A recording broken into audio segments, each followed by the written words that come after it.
Setengah jam. Tak ada tanda-tanda jika suara televisi akan mengecil. 1 jam. Reza mengambil sarungnya.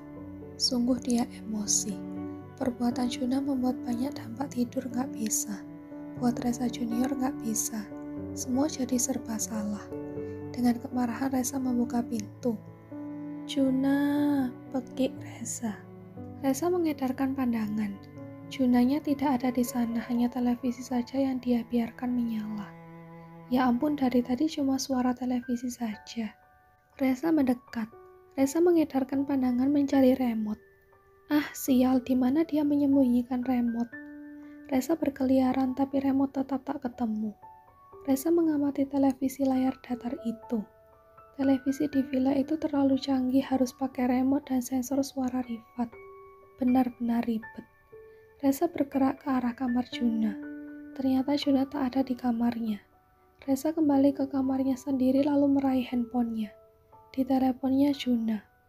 Butuh waktu beberapa saat menunggu Juna mengangkat telepon. Reza yakin jika saat ini Juna sedang sholat tahajud. Meminta tiap malam agar hatinya selalu dikuatkan. Napa Reza? Napa, jangan pura-pura tak tahu deh Juna. Itu televisi gimana cara matiinnya? Kau sembunyikan remote-nya di mana? Hahaha, remote-nya aku bawa ke sini. Kau di mana Juna? Sholat tahajud di musola. Bukan, aku pulang ke rumah Abah. Sapi, umpat Reza kesal. Kasian. Balas Juna dengan kekehan geli. Cinta hanya menarik napas ingin marah, tapi tak tega. Nikmatin aja dek, anggap saja kita hidup di zaman perang. Sungguh cinta sudah hilang minat. Suara televisi di luar kamar sangat mengganggu. Untuk menghilangkan kekesalan, Reza menatap paket minuman yang tertata rapi di atas meja. Senyum Reza melebar saat melihat ada sejenis sereal di sana. Lumayan buat ganjel hati yang kusut, ucap Reza sambil menyeduh 2 bungkus sereal. Cinta hanya tertawa. Reza hanya butuh makanan untuk meredam kekesalannya pada Juna. Kesal juga butuh tenaga kan? Rifat mengerutkan alis melihat televisi menyala saat turun hendak sholat subuh di musola. Juna, kau pasti menjahili si Reza. TV mati, ucap Rifat. Seketika itu juga televisi mati. Cinta membangunkan Reza untuk sholat subuh. Mas, bangun sholat subuh dulu. Cinta menggoyang-goyangkan tubuh Reza. Dengan mata terpejam, Reza berjalan ke kamar mandi. Cinta hanya tertawa melihat Reza yang hanya pakai kain sarung. Cepat-cepat Cinta menyiapkan pakaian sholat untuk Reza dan dirinya. Reza memilih untuk sholat berjamaah di kamar saja bersama Cinta. Reza menoleh ke belakang setelah selesai zikran. Cinta meraih lengan Reza untuk salim. Dek, bisa kita lanjutkan acara yang semalam? Tampaknya keadaan sudah aman terkendali. Cinta hanya tersenyum, lalu menunduk dengan rona pipi yang terpancar sempurna. Sepertinya sangat paham dengan maksud ucapan Reza. Tak perlu menunggu jawaban. Dengan kekuatan super, tangan Reza sigap mengangkat tubuh Cinta seperti adegan pangeran dan putri raja. Lalu membawanya ke tempat tidur. Tempat misi mencetak generasi dilakukan. Mas akan mengajakmu terbang ke awan, menjelajah, melintasi detik-detik yang indah, hingga misi berhasil diluncurkan. Sensor. Semuanya sudah bersiap sarapan di sisi danau. Mau tunggu Reza atau kita sarapan lebih dulu? Tanya Ember. Kita sarapan duluan aja. Mungkin pengantin baru itu masih tidur. Juna dan Heru hanya menunduk menahan tawa. Mereka sarapan lebih dulu, karena mereka harus segera melakukan pengecekan menyeluruh di villa itu. Hampir jam 10 Cinta terbangun karena lapar mendarah. Dilihatnya Reza masih tampak nyenyak. Mungkin Reza masih kenyang setelah semalam makan 2 bungkus sereal. Cinta beranjak dan memilih mandi. Mas, bangun, udah siang. Hening. Tak tampak Reza akan bangun. Mas, Reza tetap tak bangun. Cinta memilih menyeduh sereal seperti Reza semalam karena lapar. Dibiarkannya Reza tidur sebentar lagi. Cinta meniup sereal hangat itu perlahan, lalu pelan-pelan masuk ke mulutnya. Baunya enak nih, kejutan buat Cinta. Reza terbangun hanya dengan bau sereal. Reza menarik selimut lalu berguling agar wajahnya bisa melihat Cinta dengan jelas. Mas mau? Nanti aku buatkan. Mandi dulu, Ki. Reza tersenyum. Baginya hari ini adalah hari yang indah. Lebih tepatnya dimulai dari setelah subuh tadi. Dengan rambut yang acak-acakan, Reza masih setia senyum-senyum sendiri. Senyum yang lebar mengalahkan senyum Joker. Mas mandi, Ki, ucap Cinta sambil memberikan handuk. Siap, Nyonya. Cinta mengulum senyumnya mendengar jawaban Reza. Walaupun rasanya dia masih berbaring sambil senyum, tapi sang istri sudah menyuruh bangun. Bukankah itu tanda jika istrinya ingin melihat Reza versi ganteng dan rapi? Terdengar Reza mandi dengan berdendang riang. Entah nyanyi apa tak terdengar dengan jelas. Dek, tolong handuk. Handuk? Bukannya tadi ke kamar mandi sudah pakai handuk? Teriak Cinta masih dari tempat duduknya. Kurang, Dek, Mas butuh satu lagi. Jawab Reza. Kurang, seperti badan sebesar gerobak saja. Gumam Cinta dengan suara pelan yang tak mungkin didengar Reza. Cinta beranjak, diambilnya handuk di lemari. Bergegas Cinta menuju pintu kamar mandi. Nih mas, pintu terbuka sedikit. Hanya sedikit, cuma tangan Reza yang keluar. Mana dek? Tangan Reza bergerak-gerak. Sambil tertawa, Cinta meletakkan handuk di atas tanah Reza. Masih aja malu-malu, batin Cinta. Buat apa sih handuk dua? Aneh. Tanya Cinta sambil kembali duduk. Untuk rambut. Oh, komentar Cinta. Mata Cinta membulat saat melihat Reza keluar dari kamar mandi. Reza membungkus rambutnya dengan handuk, menggulung-gulung ke atas seperti yang biasa dilakukan wanita. Cinta menutup mulut karena tawanya pecah. Dek, kau kena diabetes berobat. Tertawa sendiri melihat orang semanis emas. Iya mas, aku kena diabetes melihat mas Reza. Percaya diri amat kau Reza.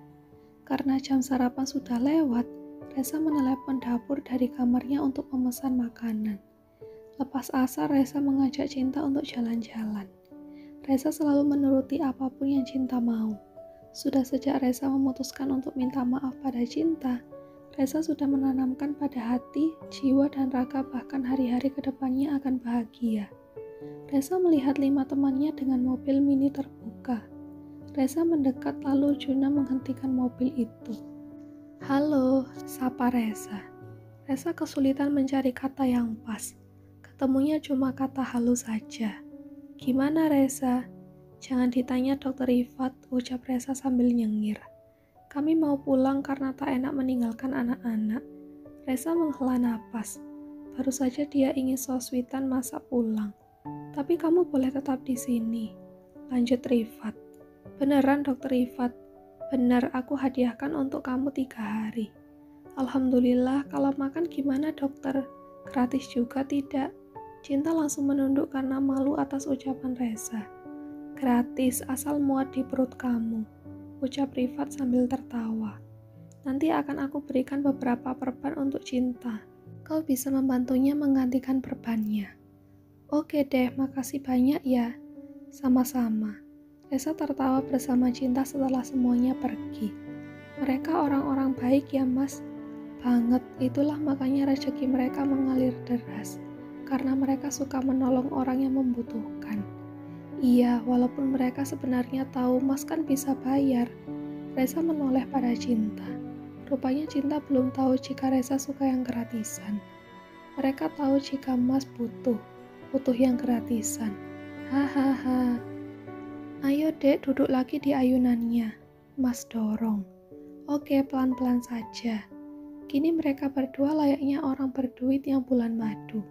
Memilih meja makan malam dengan suasana romantis seperti di film yang diiringi musik romantis. Berkali-kali Reza mengusap sudut bibir Cinta yang terkena saus.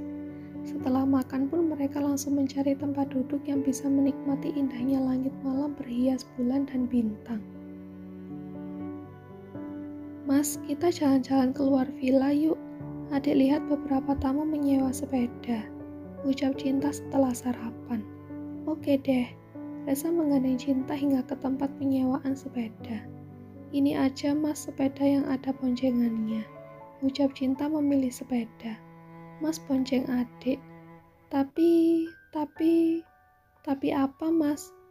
Mas gak bisa naik sepeda dek. Penjaga sepeda itu langsung menunduk tertawa. Sementara Cinta hanya terdiam syok. Waktu itu ke rumah adik pernah naik motor. Iya, kalau bawa motor sama mobil mas bisa. Kalau sepeda mas gak bisa. Cinta berpikir sesaat. Keinginannya untuk jalan-jalan melihat persawahan sangat tinggi. Maklum dia sejak kecil terbiasa tinggal di kota. Jadi jarang melihat pemandangan begitu. Cinta saja yang bonceng mas.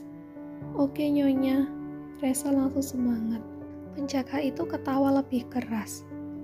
Pak, sepeda yang ini ya. Nama bapak dan nomor villa bapak berapa? Tanya si penjaga untuk memasukkan tagihan. Saya adik dari Dr. Rifat, Resa Davin, ucap Resa tegas. Si penjaga menelepon ke resepsionis. Setelah mendapatkan konfirmasi baru dia membolehkan Resa bawa sepeda. Cinta naik lebih dulu. Ayo mas. Resa segera mendekat duduk di boncengan. Cinta mengayuh sebentar karena merasa tak seimbang. Cinta menoleh ke belakang. Cinta menarik napas dengan memutar bola mata kesal. Mas duduknya ke depan, bukan menyamping begitu. Oh, bilang dari tadi. Resa mengubah posisi duduknya. Di televisi para wanita duduk menyamping jika dibonceng. Ucap Resa setelah sepeda berjalan. Lah, mas kan lagi. Emang iya duduk nyamping feminim amat? Bukan Resa namanya jika tahu malu. Walaupun sepanjang jalan orang mentertawakan dia tetap cuek bebek. Dek bagus ya pemandangannya, ucap Resa sambil menarik-narik baju Cinta. Cinta tak menjawab. Pikirannya terlalu sibuk untuk memusatkan tenaga ke daerah betis agar sepeda tetap bisa melaju. Keringat sebesar jagung sudah mengucur di mana-mana. Cuma giginya saja yang tak berkeringat. Kasihan amat. Kesenangan yang dibayangkan Cinta tadi ternyata tak terwujud. Bukannya senang, kini yang dia rasa hanya rasa pegal di seluruh area tubuh terutama betis. Makin lama rasanya semakin berat. Cinta memang sedang membonceng. Bapaknya beruang. Dek kok diem aja? Kalau lelah kita istirahat dulu tuh di warung depan.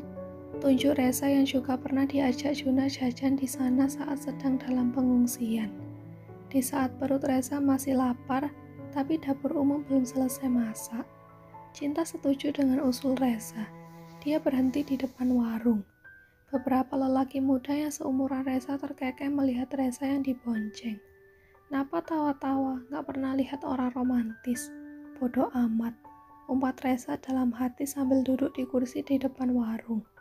Resa menatap beberapa wadah yang menyajikan makanan ringan yang menduduki kasta tertinggi di Indonesia. Gorengan. Bukan hanya di bulan puasa saja, tapi di bulan biasa pun sama saja.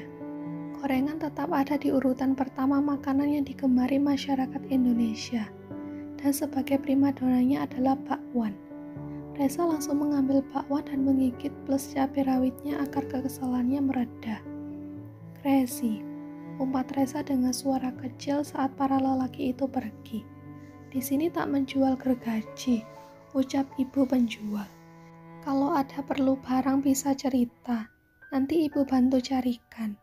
Tidak bu, saya hanya membicarakan orang crazy, jawab Resa datar. Apa tuh crazy? Resa menatap ibu penjual itu. Dari umurnya mungkin sudah 50 tahun. Tawar jika dia belum pernah les bahasa Inggris. Terlalu pinter sampai kebablasan. Jadinya mudah mentertawakan orang. Oh, ibu baru tahu. Ternyata ada kata yang derajatnya lebih baik daripada kata pinter. Crazy. Terdengar keren ya. Cinta menutup mulutnya dengan bakwan agar tawanya tak keluar. Resa menoleh pada Cinta dengan jemari yang bekas memegang bakwan. Resa mengusap keringat di kening Cinta. Untung saja Cinta tak tahu jika jari Resa penuh dengan minyak jelantah. Seperti biasa Cinta menunduk dengan wajah merona. Menahan malu apalagi si penjual ikut tersenyum. Lelah ya dek, sedikit. Nanti sore mau tak ngajarin Mas Reza naik sepeda? Mau. Alhamdulillah, ucap Reza dengan senyum lebar. Ayo tambah lagi, mau bakwan, gehu atau cireng, biar ada tenaga mengayuh sepeda saat pulang. Sudah Mas, cukup, adek udah kenyang. Tambah satu lagi aja biar gak ganjil, nanti ibunya gak ada kembalian. Harganya 5.000, jadi Mas makan 6, adek makan 3, biar pas 15.000. Si ibu mengacungkan jempol, tanda ucapan Reza benar, karena minum teh tawar hangatnya gratisan, dan Reza ingat itu saat makan dengan Juna.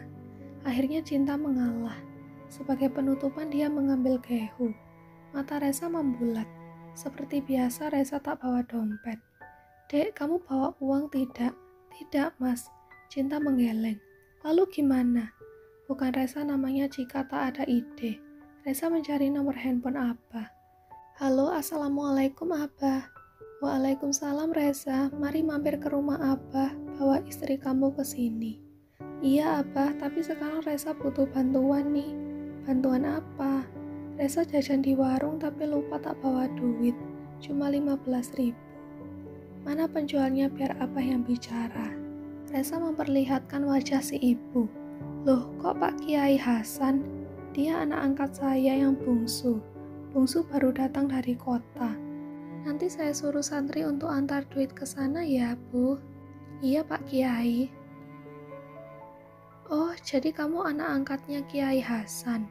Si ibu memandang takjub pada Reza. Semua orang di desa itu tahu kehebatan Nak Juna. Anak tertua Pak Kiai. Pasti kamu juga seperti Nak Juna ya? Ya begitulah, ucap Reza dengan gaya selangit. Sombong amat. Pasti kamu crazy, lebih dari pinter. Puji si ibu. Hiks, dada Reza terhenyak, sementara cinta tertawa terpingkal-pingkal.